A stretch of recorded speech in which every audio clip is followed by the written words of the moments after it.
백낙청 TV에 오신 시청자 여러분 반갑습니다. 그리고 감사합니다. 오늘은 초대석 형식으로 모였는데요. K사상과 기독교로 잡고 여기 이은선, 이정배 두 분을 모셨습니다. K사상이라고 할 때 이제 K라는 접두어를 붙이면은 이게 한국산이란 뜻만은 아니고 K-팝에서 발신지는 한국인데 그 수영하는 바깥 세계에서 그 K자를 붙여가지고 수영을 하고 있다는 뜻이거든요, 널리. 그런데 이제 팝의 경우는 그때 수영이 안 되면은 그건 뭐 팝이라고 할 수는 없어요.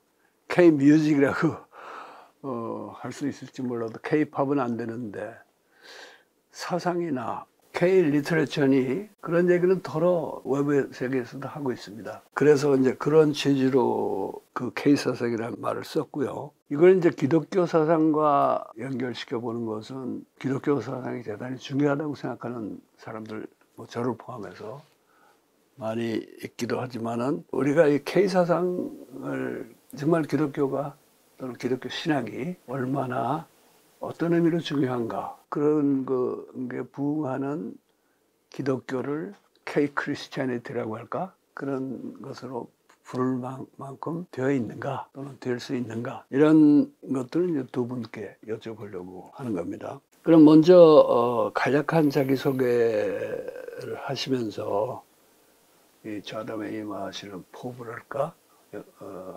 기대하시는 바를 간략히 말씀해 주시면 감사하겠습니다. 오늘 이렇게 백낙청 TV에서 기독교 초대석을 만들어 주셔서 정말로 감사드립니다. 저는 그 감리교 신학대학에서 30년 가르치다가 저도 한 5년 먼저 명예퇴직을 하고 자유롭게 신학 활동을 하고 때로는 농사도 짓고 그렇게 또 글도 쓰면서 살고 있습니다. 평소에 백낙청 선생님의 저서들을 상당히 많이 따라 읽어왔습니다. 로렌스 이야기는 아직 이제 처음 이번 모임을 통해서 접하게 된 거고요. 책으로 접한 선생님을 나이 70을 앞둔 지금 이렇게 대면하면서 같이 기독교에 대한 질문을 나눌 수 있는 이 시간이 저에게는 아마 가장 소중한 기억으로 남아 있을 것 같고 또 두렵고 기독교가 때로는 개독교라는 소리를 듣는 이런 상황에서 기독교의 어떤 이야기를 나누면 좋겠는가 하는 고민도 함께 가지면서 또 자극도 받으면서 오늘 이 자리에 임했습니다. 초대해 주셔서 고맙습니다. 안녕하세요. 저는 이은선입니다. 오늘 이렇게 뜻밖의 백낙청 TV 기독교 초대석에 이렇게 자리하게 되어서 정말 영광이고 한없이 감사드립니다. 기독교 초대석에 초대되어서 제가 한국 여성신학자로 이렇게 오늘 역할을 하게 될 텐데 사실 저는 좁은 의미의 여성신학자라기보다는 저는 요즘에 저 자신을 한국 그 통합학문연구가라고 이렇게 이제 생각을 하고 있습니다. 이 말은 그 한국 사상 그 중에서도 이제 조선 유교와 기독교를 그 대화하면서 오늘날 이 문명 전환의 시대에 기독교도 포함해서 한국 사상 안에 포함시켜서 이제 한국 사상사를 말해야 한다는 것을 강하게 얘기하고 또 서구 기독교 내지는 서구 문명에 대해서는 한국 이 한반도에서야말로 지금까지 이 지구라는 그 생명체에서 인간 문명이 이렇게 전개시킨 모든 사상들이 여기서 집약적으로 통합되어서 여기서 배출되는 사상이야말로 오늘 지구를 대표하는 그런 사상이라는 그런 생각을 가지고 평소에 통합학문 연구가 그리고 그 중에서도 그것을 남성의 언어가 아닌 여성의 언어로 그리고 여성이 그것을 해나가고 나가야 한다는 그런 생각을 가지고 평소에 그 학문 활동을 하면서 또 가정도 일구고 사회 그 활동도 하면서 또 남편과 더불어 농촌에 살면서 이렇게 지내고 있습니다. 세종대학교에서 오랫동안 가르쳤고 저도 명예퇴직을 하고 지금 명예교수로서 또 한국 신연구소라고 하는 것을 개소해서 소장으로 일하고 있습니다. 지금 이제 남편이라는 말을 쓰셨는데 혹시 모르셨던 분이 계시면은 두 분은 부부이십니다. 그래서 두 분을 함께 모실 때 진행자로서는 매우 참 끌리는 바도 있고 욕심도 나고 하면서 다른 한편으로는 좀 부담도 되기도 했는데 두 분 다 스위스의 바젤 대학의 신학 박사님들이세요. 그러나 그 후의 경로는 좀 다르고 생각도 똑같지 않으시고 젠더도 남자 여자로 지금 갈려져 있기 때문에 오늘 아주 뭐 부분이 이런 걸 떠나서 굉장히 유익한 토론이 가능하리라고 생각합니다.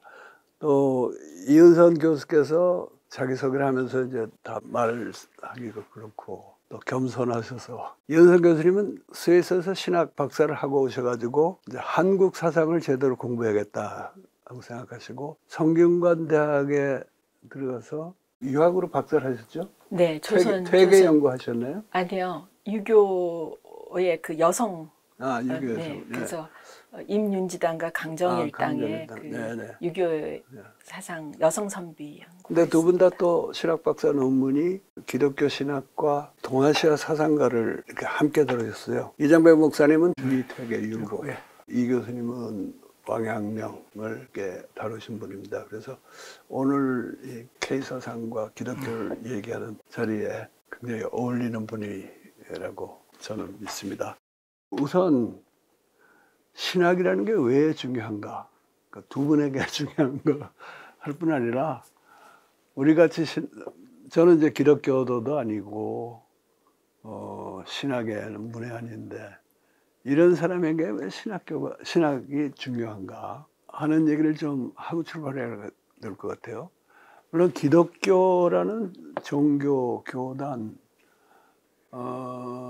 지금 우리 사회에서 아주 막강한 세력을 갖고 있습니다. 그런 의미에서 중요하죠. 그런데 제가 알기로는 그런 그 세력이 큰 대형 교회일수록 사실 신학에는 별 관심이 없는 것 같아요. 물론 자기들 나름의 그 캐리그마가 있는데 그거는 제가 이런 말 하면은 신뢰가 될지 모르지만은 상품이고 진지한 학문으로서의 신학에 대해서는 별 관심이 없습니다. 그래서 그냥 우리 사회에서 기독교가 중요한 세력이니까 신학에도 관심을 가져야 된다 하는 그런 자동적인 논리는 성립은 안 될 것 같고요. 신학 자체로서 오늘날 기독교인들 대다수가 거기 관심을 안 갖더라도 비기독교를 포함한 많은 사람들이 왜 신학을 관심을 갖고 거기서 배울 걸 배워야 하느냐 그런 얘기를 좀 하면서 출발했으면 좋겠어요. 먼저 네. 이장배 목사님. 예.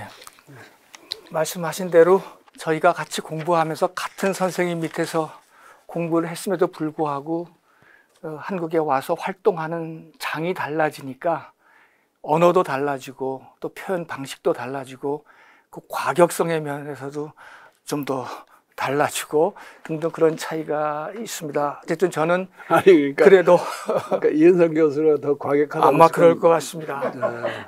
그런 면에서 저는 이제 어쨌든 신학의 울타리, 교회 울타리 안에 목사로서 또 활동을 했기 때문에 그게 또 장단점이 또 다 있는 상황에서 자기 얼굴에 침 뱉는 어떤 그런 이야기도 되는데 지금 현재 뭐 기독교가 더 두드러지지만 여러 종교들이 있는 것 같지만 사실 하나로 규율시켜 보면 자본 종교밖에는 없다라는 말이 나올 정도로 한국 교회의 실상이 아주 그런 면으로 치닫고 있어서 많이 부끄럽기 한이 없습니다.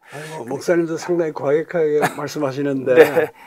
더 과격한 분이 여기 계시다고 내부고 월세가 나왔으니까 네, 지켜봐야겠습니다. 그런 면에서 현실에 있어서 그 이념 적용이 실패되면 그 이념 자체도 다시 재고해야 된다라고 하는 것이 이제 포스트 모던 담론의 특징이라면, 그래서 오늘 우리가 갖고 있는 종교가 왜 이렇게 실패했는가? 그러면 우리가 갖고 있는 이 종교가 도대체 뭔가, 이런 자기 반성이 필요한 시점인데, 현실적으로 그런 반성들을 하지 않고 어쨌든 성장이라고 하는, 우리 세상도 경제 성장, GDP 위주의 그 성장 숭배주의에 빠져 있듯이 교회들도, 종교들도 이제 그런 원리에 지배당하고 있기 때문에, 사실 오늘 선생님이 질문해 주신 그 질문은 저희가 뼈아프게 받아야 될 질문임에도 불구하고 사실은 신학이 없다라고 하는 것. 그래서 신학이 정작 교회 안에서도 무용지물로 인정받고, 또 세상 사람들도 신학에 대해서 별로 중요하게 여기지도 않고, 이런 현실이 되어버린 게 참 안타깝습니다만은, 신학은 교회가 나가야 될 어떤 하나의 생명처럼 말하면 지느러미와 같은 것이다.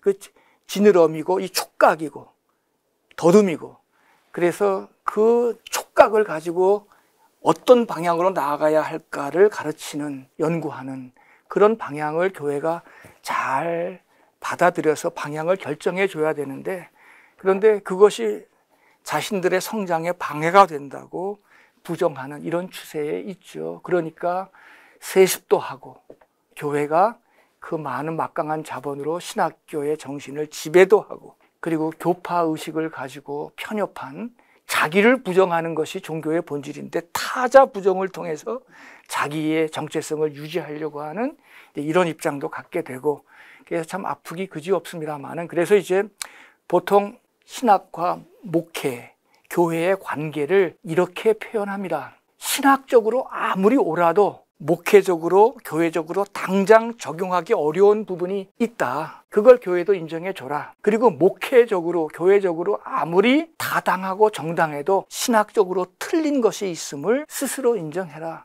양자 사이에 그런 긴장과 그런 갈등과 이런 것이 있을 때 신학도 살고 교회도 건강해지는데, 이제 무조건 교회 현장에 신학을 맞춰라. 교회에 방해거리 되는 신학은 필요 없다.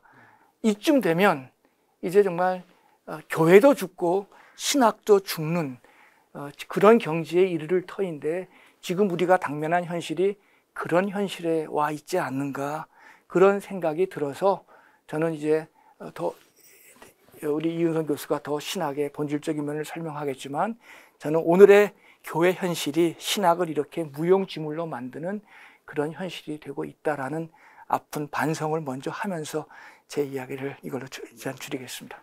네, 저는 이 질문을 받고 서구에서 예를 들면은 이제 19세기가 동틀 1799년인가 슐라이마허라고 하는 사상가가 당시 이제 유럽 계몽주의가 한창 꽃피어서 철학과 윤리가 굉장히 이제 활성화되던 그런 시대에, 그래서 많은 교양인들 대부분이 지식이 있고 그 당시에 이제 사회를 이끌던 사람들에 의해서 종교가 굉장히 무시받는 상태에서 슐라이마허라고 하는 30대 젊은 사상가가 나타나서 종교라는 말로 했지만 그것이 신학이라고 얘기할 수 있겠죠. 신학의 본래성과 신학의 역할에 대한 이야기를 하면서 종교에 대하여라고 하는 유명한 책을 지었죠. 그 책이 생각났어요. 거기서 그는 말하기를, 종교라고 하는 거는 형이상학도 아니고 철학도 아니고 윤리도 아닌 그 고유한 역할과 그 사명이 있다. 그러면서 이제 펼쳐나가는 것 중에서 종교라고 하는 거는 우주에 대한 직관과 느낌이다. 철학이라든가 윤리학이 어떤 한정된 주제 내지는 유한과 특히 더 많이 관계한다면, 신학과 종교라고 하는 것은 존재의 전체에 대한 의미, 아니면 역사로 얘기하면 역사의 그런 어떤 뜻, 그런 전체지에 대한 추구를 하는 것이 신학이고 그것이 이제 단순한 형이상학적인 추구가 아니라 자신의 그런 어떤 깊은 그 내면적인 느낌과 감각과 감정으로서 그래서 거기에서 이런 모든 우리 존재와 삶의 궁극적인 의미가 깨달아지고 절대자 앞에서의 어떤 자신을 한없이 상대화할 수 있는 힘, 그런 것이라고 얘기를 했습니다. 저는 오늘 한국 교회 내지는 단순히 한국 교회에서의 문제만 아니라 인류가 지금 하고 있는 이 과학 시대에서의 전체지에 대한 철학도 마찬가지고 이런 모든 학문적인 활동과 우리의 그런 교회, 구체적으로 교회 내에서의 신앙의 활동이 궁극적으로 무엇을 지향하고 어떤 의미가 있는가라고 하는 것들에 대한 생각은 다 탈각시켜 버렸기 때문에 이런 그 신학을 필요 없다고 생각을 하고 자기가 만난, 자기가 겪은 전체 의미에 대해서 여전히 항상 다시 한번 그것을 상대화하고 그것을 다시 한번 재묻고 그런 사유 작업이 계속 있어야 되는데 그런 것들이 없기 때문에 그 앞에서 이정배 교수님이 얘기한 것 같은 자본 기독교로 전락을 했고 오늘날 과학이 자기를 절대화하고 이런 현상이 나타났다고 생각합니다. 그래서 저로서는 왜 기독교 신학이 필요한가? 단순히 교회 안의 문제로만 보지 않고 교회가 설령 서구처럼 이렇게 비어가더라도 오늘날 인류 전체의 그 학문과 과학의 연구가 기독교적인 사유에 의해서 한번 전체가 인류 문명이 세례받은 상황에서는 기독교 신학을 하나의 그 인문학 내지는 그 통합 학문을 지향하는 기독교 신학을 하는 내지는 기독교 시각적인 그런 연구는 한국 사상사에서 계속 필요하다고 저는 그렇게 생각하고 있는 그런 입장입니다. 그 전체지라는 말씀을 쓰셨는데 저는 그 말씀 그냥 상식적으로는 전체적인 알, 총체적인 알 네. 그런 뜻으로 이해가 되는데 궁극적인 네. 의미라는 뜻으로 쓰신 겁니까? 네, 저는 그거를 이제 제가 많이 얘기하는 이제 통합학문, 인문학과 자연과학의 분리라든가 아니면은 그 개별 현상에 대한 지라든가 그런 분석적이고 분별적인 지를 넘어서 그것을 전체적으로 통합해서 궁극적인 의미도 추구하고 인간의 그런 사유가 갖는 개별성이라고 하는 분석적인 그런 어떤 분별지를 어쨌든지 간에 의미의 시각에서 통합하려고 하는 그런 의미에서 제가 전체지라고 얘기를 했죠. 궁극적인 의미의 추구가 포함되는 네네. 전체적인 알. 네네. 그러니까 제가 그냥 얼핏 알아들인 게 뭐 아주 틀린 얘기는 아이고. 아니거든요. 저는 아니, 선생님이 그 역할을 오늘 우리 시대에 이렇게 많이 하신다고 제가 아니, 그러니까 저도 생각합니다. 저도 뭐 통합 인문학, 네, 또는 네. 통합 학문 얘기를 해왔던 사람이라서 그 전체지라는 말씀이 저는 굉장히 인상적이에요. 네. 말씀하셨듯이 오늘날의 학문이라는 게 굉장히 파편화되어 있고 네. 원래는 철학이 이런 걸 다 통합하는 것이 철학이었는데 네. 그런데 벌써 20세기가 되면은 몇몇 참 거장들이 있습니다만은 그걸 빼고는 철학이 점점 파편화되잖아요. 네. 한국 철학계 네, 특히 네. 그렇고요. 한국으로만 국한해서 보더라도요. 저는 한국의 이제 소위 철학자라고 이렇게 분류되는 분들 중에 신학자나 기독교 사상가 중에 뛰어난 분들, 네. 그들만큼 그렇게 치열하게 사상적인 탐험을 하고 실천을 하고 또 실제로 현실적인 대가를 치르고 그런 분들이 어떤 분이 있을까 하는 생각이 듭니다. 이신 박사님 같은 분도 그렇고요. 이신 목사님. 감신대에서 두 분 스승이셨던 변선한 선생 같은 분. 학장하다가 갑자기 이단으로 몰려가지고 쫓겨나 그러지 않았습니까? 그러고도 그분은 이제 학문적인 소신을 굽히지 않으셨고 계속 자기 학문을 치열하게 하다가 돌아가셨는데 그런 분, 또 신학자라고 하기 어떨지 모르겠습니다만은 함석헌 선생 같은 분, 그런 분들을 보면은 철학자보다 신학이나 이런 기독교 사상가들이 참으로 우리 사회에 소중한 존재다 하는 생각을 저도 하고 있습니다. 신학이라 그러면은 아직도 우리가 뭐 본거지가 유럽이나 미국 이렇게 생각하지 않을 수가 없고 또 그쪽은 더 긴 전통이 있기 때문에 그쪽에서 20세기 이래로 어떤 중요한 신학자가 있었는지 오히려 저같이 모르는 사람이 문외한이 제가 그 주워들은 얘기로 중요하다고 거론되는 인물들을 쭉 좀 거명을 하고 그 후에는 두 분이 각기 2명씩만 네.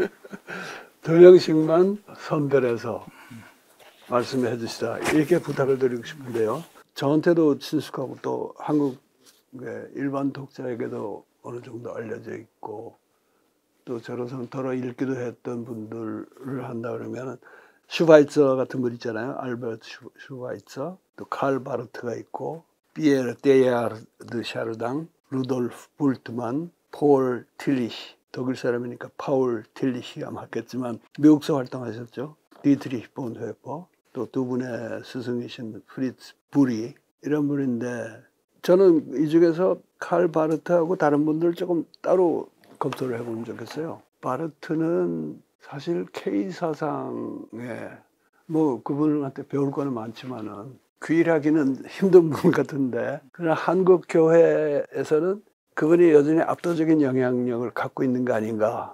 그래서 이런 인상을 봤는데 그게 맞는 이야기인지 거기에 대해서 이 목사님이 잠깐 코멘트 해주시고 나머지 분들 중에서 두 분씩만 걸러서 네, 선생님 말씀하신 대로 사실 저희가 공부했던 스위스 바젤이 칼 바르트가 강의했던 곳이고 저희들이 5년 동안 6년 동안 거주했던 곳이 칼 바르트 아들 크리스토퍼 바르트라고 하는 그 아들네 집에서 경험했기 때문에 바르트 패밀리하고는 아주 친하게 지냈고 그런데 신학은 그와는 다른 신학을 했고 하는 특별한 그런 인연들이 있습니다. 칼 바르트는 한국 사회에 아주 레디칼한 급진 신학 계열에서도 바르트는 여전히 존중되고 있고 그리고 아주 보수적인 기독교 그룹에서도 존중되고 있는 양극단의 바르트의 영향력이 지대합니다. 왜냐하면 칼 바르트는 계시 실증주의 그러니까 아래로부터 올라오는 이성이니 감정이니 문화니 이거 다 틀렸다. 1, 2차 세계대전을 경험하고 나서 계시가 이 땅에 내려와서 이 세상을 전체로 바꾸어야 한다라고 하는 계시 실증주의 사회를 갖고 있었기 때문에 현실 정치에서 잘못된 정치를 바꿀 수 있는 레디칼한 그런 정치 비판 능력을 칼 바르트 신학이 갖고 있습니다. 거기서 보네퍼라고 하는 그런 또 윤리신학자도 나오게 된 거죠. 그런 점에서 칼 바르트는 여전히 정치 문제에 대해서는 레디칼한 그런 비판력을 갖고 있으나 그러니까 칼 바르트가 그 얘기를 한 것이 그걸 주장한 것이 히틀러 때였죠. 히틀러 당시죠. 그러니까 그건 히틀러에 대한 근데 지금도 여전히 이제 칼 바르트의 그 신학은 그런 정치적인 불이한 구조 속에서는 굉장한 힘을 받는 그런 레디칼리티를 갖고 있죠. 반면에 계시 실증주의 때문에 성서 절대주의, 성서 무어주의라고 하는 그런 보수 기독교의 그러한 모습도 칼 바르트 영향력으로 갖게 되는데 칼 바르트는 오늘 우리가 의미 있게 생각하는 당시의 여러 사상가들하고 너무나 많이 불화했어요. 특별히 세 사람을 꼽으면 한 사람은 에밀 브룬너라고 하는 인간이 아무리 타락했더라도 인간의 이성과 인간의 책임성은 신과 닮을 수 있는 신과 접촉할 수 있는 근거와 토대가 되는데 칼 바르트는 그것마저도 안 된다라고 이야기하면서 자연신학의 맥락을 다 부정했고요. 동료 교수였던 칼 야스퍼스 두 칼이 바질 대학에서 싸웠거든요. 계시신앙을 이야기하니까 철학자 야스퍼스는 어떻게 신앙이 계시신앙만 있냐 철학적 신앙도 있지 않느냐. 조르다노 브루노 같은 사람을 봐라. 지구가 돈다는 확신을 가지고 죽을 수 있는 사람이었지 않느냐. 그러면 그것도 하나의 신앙으로 봐야 되지 않느냐. 그래서 철학적 신앙을 얘기했거든요. 그래서 계시신앙과 철학적 신앙이 이렇게 대립할 때 칼 야스퍼스에 대한 아주 부정이 또 대단했고요. 또 알버트 슈바이처가 생명 외경론, 삶의 의지를 가지고 새로운 문명을 재건하겠다고 했을 때 그의 창조론에 보면 알버트 슈바이처의 그 생명 외경론 같은 거 이런 지하에 부정하는 계시 실증주의를 가지고 동시대의 학자들, 철학자들, 사상가들과 그렇게 불화하면서 계시실증주의를 강요했고, 그게 하나는 정치적인 철저성을 장점도 있지만 또 신앙적인 보수성을, 성서 무호소를 낳는 그러한 영향력이 한국에 다 있다. 그런 이야기를 일단 바르트의 영향력을 그렇게 말씀드릴 수 있겠고요. 두 분 사람을 꼽으라 그러면 불트만과 틸리히를 언급을 하겠습니다. 짧게 언급을 하면, 루돌프 불트만은 성서 언어가 오늘 우리들의 입장에서 본다면 신화다. 근데 신화라고 하는 거는 당시 사람들에게는 과학의 언어였다. 그러니 오늘 이 시대에 사는 사람들은 그 신화를 비신화화시켜야 성서의 뜻을 제대로 알 수 있다. 이렇게 말한 사람이거든요. 그러면서 그러니까 이제 성서에 대한 바르트식의 그 성서 무호설, 성서 절대주의를 굉장히 상대화시킨 그런 공헌을 갖고 있는데, 그러면서도 불트만은 신학자니까 그리스도의 십자가라고 하는 문제와 부활 문제는 다른 거는 다 성서의 언어를 비신화시켜도 이 두 가지 캐리그마라 그럽니다. 기독교를 기독교되게 하는 결정적인 사건이죠. 십자가와 부활, 이것만큼은 비신화화시킬 수 없다. 이렇게 이야기를 했거든요. 유럽에서도 그렇고 미국에서 그렇고 크라이스트 위다우트 미스, 그리스도 자체도 신화 없는 그리스도를 말해야 되지 않느냐. 자꾸 신화적인 언어로 이야기하는 것, 그건 서구인들이 할 수 있지만 제3세계 사람들, 아시아 사람들에게는 신화 없는 그리스도를 말해야 되지 않느냐라고 하는 이제 그런 도전을 받습니다. 어쨌든 그런 면에서 불트만은 어쨌든 성서 언어의 한계를 넘어섰고, 그러면서 성서의 기독교의 독특성을 지키려고 했던 그런 입장을 갖고 있는데 도전을 받았습니다. 반면에 틸리히라고 하는 조직신학자가 있는데, 틸리히는 신학을 교회 안의 언어로 가두기보다는 신학을 교회 밖에 인간의 이성을 갖고 신학을 하려고 했던 사람이죠. 그래서 이성은 묻고 신앙은 답한다. 이성적으로 질문할 수 있는 모든 질문들을 다 열고 했어요. 그래서 신을 심지어는 궁극적 관심이라는 말로 바꾸기도 하고, 그래서 전통적인 신학의 언어들을 이성의 언어로 다 바꾸어 놓았습니다. 그래서 이성이 끊임없이 묻는 거에 대해서 신학은 답을 해야 된다. 그래서 신앙과 이성의 상관성, 이걸 그는 신학의 본질로 그렇게 여겼거든요. 그러면서 틸리히는 자율의 문화가 있고 타율의 문화가 있고 신비주의의 문화가 있다. 현실적으로 자율의 문화는 뭐냐? 세속사회가 그렇다. 세속사회는 아우토노미라고 하는 거를 절대적인 거를 보고 그 아우토노미 속에서 자신들의 궁극적인 이야기를 하려고 하지 않느냐. 근데 기독교 같은 종교는 타율의 문화다. 절대 타자를 선정해 놓고 그 타자를 궁극적 관심이라고 믿고 그 타자에 대한 신앙을 이렇게 수용하는, 이게 타율의 문화로서의 기독교의 현실적인 모습이다. 또 동양의 종교들은 틸리히의 한계이기도 한데 신비주의라고 하는 틀로 이해를 하면서 동양의 종교들은 신비주의의 틀 안에서 나름대로 그와 합일되려고 하는 또 하나의 궁극적인 표현을 가지고 있는데, 이성이 묻고 신앙이 답하는 과정에서 이 세 가지의 자율, 타율, 신비주의 말고 진짜 새로운 기독교는 뭐냐? 신율, 테오노미라고 하는 신율의 문화가 있다. 그런데 이 신율의 문화는 이성을 깊이 파고 들어가면 거기에서 불거져 나오는 새로운 경험, 그게 영성이고 그게 성령의 역사다. 깊은 이성을 이야기하면서 그 신율의 문화 속에서 발현되어지는 새로운 종교성, 그걸 가지고 우리는 새로운 기독교를 말해야 된다라고 하면서 이성과 신앙, 교회 안과 밖의 관계를 이렇게 연결시키려고 하는 그런 노력을 했고, 앞서 말씀드린 불트만은 끝까지 교회 안에 신학을 하려는 사람이었고, 뭐 그렇게 아마 유럽 신학의 대부들을 그렇게 정리할 수 있을 것 같습니다. 제가 잠시 개인적인 얘기를 띄워놓으면은, 제가 이제 학부 미국의 브라운 대학 다닐 때, 하버드 대학이 먼 곳이 아니에요. 근데 하버드 신학대학원에서 틸리히가 강연하고 있었잖아요. 하루는 브라운 대학에 와서 강연을 하셨어요, 그분이. 제가 그 강연에서 꽤 많은 감명을 받고 그다음에 그분이 쓴 책 중에서 우리말로는 그게 이제 개신교 사상사, 영어로 그냥 The Protestant Era라고 돼 있더군요. 그 책을 읽고 굉장히 감명을 받았는데 오늘 이 목사님 말씀 들으니까 제가 일찍이 굉장히 중요한 신학자를 네. 접했던 거군요. 예, 그 두 분만 딱 골라라는데 제1라운드 지명을 여기서 네, 가져가셔서 네. 남은 분 중에서 두 분만 네. 좀 말씀해 주세요. 앞에서 그 이정배 교수님이 말씀하신 그 세 분은 현대 그 신학을 공부하는 사람들에게 있어서 누구에게든지 빼놓을 수 없는, 그리고 기독교의 그 정체성과 여전히 그 대부분의 기독교는 거기에 담겨져 있죠. 저 자신도 그 세 분에게 굉장히 많은 영향을 받았고, 그 세 분은 여전히 교회와 인간과 실존이라고 하는 거기에 이렇게 함몰되어 있죠, 사상이.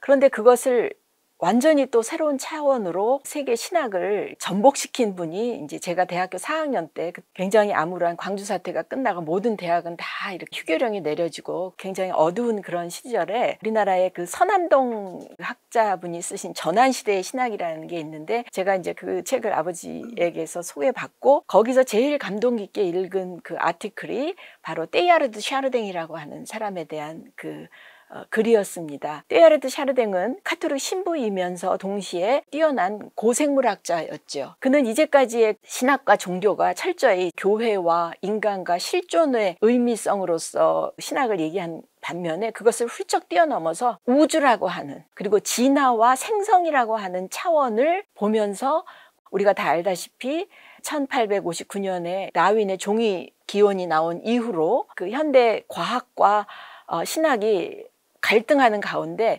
그것을 다시 한번 종합하고 뛰어넘을 수 있는 그런 신학의 경지를 연 사람이죠. 그래서 저도 테일하르드 샤르댕을 읽고 제가 맨 앞에 서두에서도 얘기했지만 뛰어난 종합의 사상가로, 박낙천 선생님이 아까 말씀하신 폴 틸리의 그 유명한 저서가 18세기, 19세기 프로테스탄트 사상사인데, 사실 폴 틸리 같은 사람도 그 셜링이라든가 그 헤겔이라든가 이런 분들의 영향을 받아서 The Great Synthesis라고 하는 큰 종합이라고 하는 사상을 굉장히 중히 여겼어요. 그 큰 종합의 진정한 의미에서의 그 새로운 주자가 저는 테일하르드 샤르댕이라고 생각하고, 그것을 한국 사상 내지는 세계 종교계에 이제까지의 그 하나님이 위에서 또는 옆에서 이끄시는 하나님이라면 그는 그 하나님을 앞에서 이끄시는 하나님으로 그렇게 보았습니다. 그러나 이제 그 앞이라고 하는 그 상징을 그도 역시 석구 기독교 신학자인 탓에 오메가 포인트라고 하는 예수 그리스도라고 하는 상징에서 궁극적인 그 지향점을 봤다는 점에서 나중에 이제 제가 그 한국적이고 민족적인 의식이 깨어지면서는 테일하르드 샤르댕의 그와 같은 서구 중심성, 기독교 중심주의에서부터도 좀 이제 넘어가게 되는 그런 계기가 됐습니다. 그 다음에 이제 제가 다음 얘기 하시기 전에 제가 또 끼어들게요. 네. 이은선 교수 말씀 들으니까 제가 점점 더 자뻑을 하게 되는데 테일하르드 샤르댕을 읽기로 치면 제가 훨씬 선배예요. 네. 그러니까 60년대 후반에 아마 함석권 선생님께서 그렇죠. 테일하르드 얘기를 하셨을 거예요, 어디서. 그래서 참 재밌겠다 그래가지고 그때 영어로 된 인간현상이죠. 그걸 찾아서 읽었고, 저의 시민문학론이 1969년에 나온 글인데 거기서 제법 길게 언급을 했죠.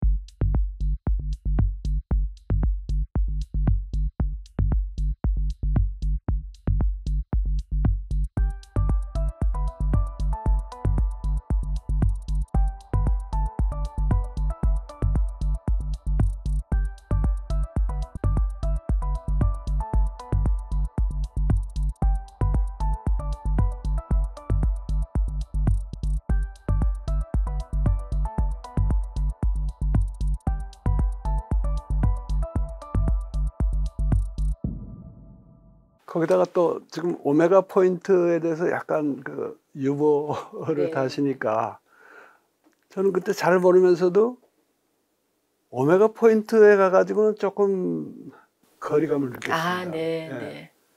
이건 요한계시록에 나오는 그런 식의 네. 우주 종말은 아닌데 네, 네. 그 종말론의 기독교적 종말론의 영향이 여기에 네, 예, 네. 비치고 있는가. 네. 근데 우리 동양에서는 사실 무시무정이거든요. 네. 그러니까 불교에서는 불생불멸이라는 말도 쓰고 네, 네. 함석헌 선생님은 역사 속의 뜻을 강조하시는데 그 역사의 뜻이 있다는 거하고 역사의 어떤 최종 목표 지점이 있다는 거하고는 조금 네, 다른 얘기 아니에요. 네, 네. 그래서 그때 떼아를 읽으면서 많은 감동을 했고 그러면서도 오메가 포인트에 가서는 네. 약간 고개를 귤등했는데 네. 오늘 아주 전문가 말씀을 들으니까 제가 굉장히 업됐습니다. 네, 네, 네. 다음 네, 얘기 네. 해주세요. 이미 60년대 백 교수님은 굉장히 아주 통찰력이 뛰어나신데, 근데 사실 이제 제가 오메가 포인트를 비판하는 관점은 그것을 기독교적인 용어로 쓴 것에 더 방점이 있고, 기독교와 동아시아 종교들을 얘기할 때 그 계시록, 다시 말하면 항상 기독교는 지금 현재의 그 역사 내지 현재의 시간을 상대화시키는 힘이 동아시아 종교보다 훨씬 더 뛰어났다? 아니면 더 거기에 방점을 이제 크게 찍는다고 생각을 하는데, 저는 그것이 지금 백낙천 선생님이 얘기하신 대로 한계도 되지만 저는 그것이 또 동아시아 종교에 대해서 기독교의 독자성과 기독교의 그런 큰 역할도 거기에 숨어 있다고 생각을 해요.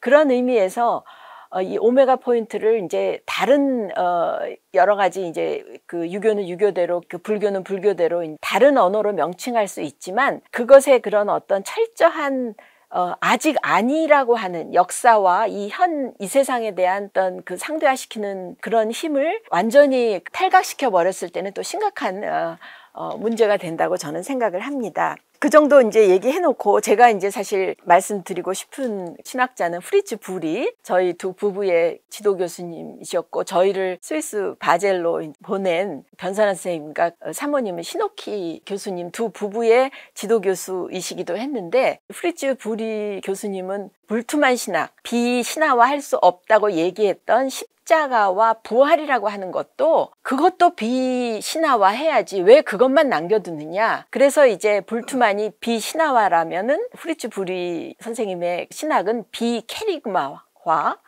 라고 이제 얘기할 수 있죠. 그러면서 이제 그것을 더 아주 극단까지 밀고 나가서 칼 바르트 같은 사람이, 저희가 이제 칼 바르트의 그 아드님네 집에서 이제 5년간 거기서 방을 얻어서 살고 굉장히 이제 개인적으로는 친했고, 그 집을 저희에게 구해준 것도 사실 프리츠 부리 교수님이세요. 그런데 그 프리츠 부리 교수님한테 칼 바르트가 뭐라고 이렇게 비판을 했냐면, 그 칼 바르트 교수가 이제 그 바젤 대학으로 이제 자리를 얻어서 올 때 불투만이 걸쳤던 수영복까지도 벗어 던진 사람이다. 그렇게 이제 칼 바르트가 비판하면서 프리츠 부리 교수님이 그 바젤 대학으로 오는 거를 반대하셨고, 그렇지만 프리츠 교수님은 그 기독교가 가지고 있는 끝까지 자신을 어떤 배타성으로 될 수도 있고, 한국에서도 이제 그런 것들이 일어나고 있지만 그 십자가와 부활이라고 하는 상징까지도 비케르그마해서 궁극적으로 종교나 기독교가 뭐냐, 그것은 바로 그 실존의 자기 이해의 표현이다. 그래서 이제 진정한 실존, 우리 인간의 어떤 고유한 오텐틱한 그 실존의 한 상징이다. 그래서 이제 불교는 불교대로, 유교는 유교대로 그 참된 자아의 상징을 여러 가지로 가질 수 있는데, 기독교는 그것을 십자가라고 얘기했고, 나중에 이제 부활이라는 거기에 또 연결이 되지만, 예를 들면 붓다라든가, 제가 이제 대화를 많이 하는 유교는 궁극적인 그 성인이라고 얘기할 수 있을까요? 그래서 이제 부리 선생님의 대표적인 저서 중에 하나가 붓다 크리스투스, 붓다와 그리스도, 우리의 참된 자아의 상징이라고 하는 책이 있습니다. 그러면서 그렇게 비케리그마화를 하니까 이 세상의 모든 영역, 학문의 모든 영역, 세계의 모든 영역으로 그의 그 신학이, 그다음에 그의 책임의식이 퍼져나가서 88년도에 우리나라 그 올림픽 대회제 윤리학 분야에서 제출하신 논문이 도와 십자가의 상징 안에서 윤리라는 얘기를 하셨고, 저로 하여금 여성신학도 사실 이제 학의 메리 데일리에도 저에게 소개하셨고, 앞에서 얘기했지만 그 왕양명이라고 하는 그 서구 사상사에 대비해서 토마스 아퀴나스하고 연결될 수 있는 주의 사상을 대변혁시킨 왕양명 사상가도 소개해 주셨던 분이십니다. 이미 1960년대에 그는 오늘날의 그 기후 위기에서 그 서구 그 철학과 신학에서 얘기한 한스 요나스의 책임의 원리라고 하는 방대한 저서를 낸 한스 요나스도 이미 60년대 대화하시고, 그 다음에 유럽 그 신학자들이 고고해서 미국 신학을 우습게 보는데, 저희 그 지도교신 후리츠 부리 교수님은 미국 신학하고도 굉장히 많은 대화를 하셔서 미국 신학에 대한 아주 좋은 저서도 써내시고 그렇게 열려 있으십니다. 그래서 그 자녀들도 사실 신학하지 않고 연극도 하고 농사도 하고 이런 굉장히 그 세상을 향한 그런 인물들을, 또 화가가 있고, 그의 그 큰아들은 스위스의 아주 굉장히 유명한 그 화가이시죠. 사무엘 불이라고 하는. 너무 부리 선생님 자랑하지 마. 네, 그런 식으로 우리나라에서는 많이 알려져 있지 않지만 그는 그 삶에서, 그리고 이제 저희 부부도 그렇고 변선아 선생님 부부도 정말 자식까지, 저희들은 손녀처럼 아주 정말 그 사랑해 주셨던 잊지 못할 그 선생님이시기도 하고, 그 사모님도 그렇습니다. 칼 캐리그마화의 신학자로 이렇게 알려져 있잖아요.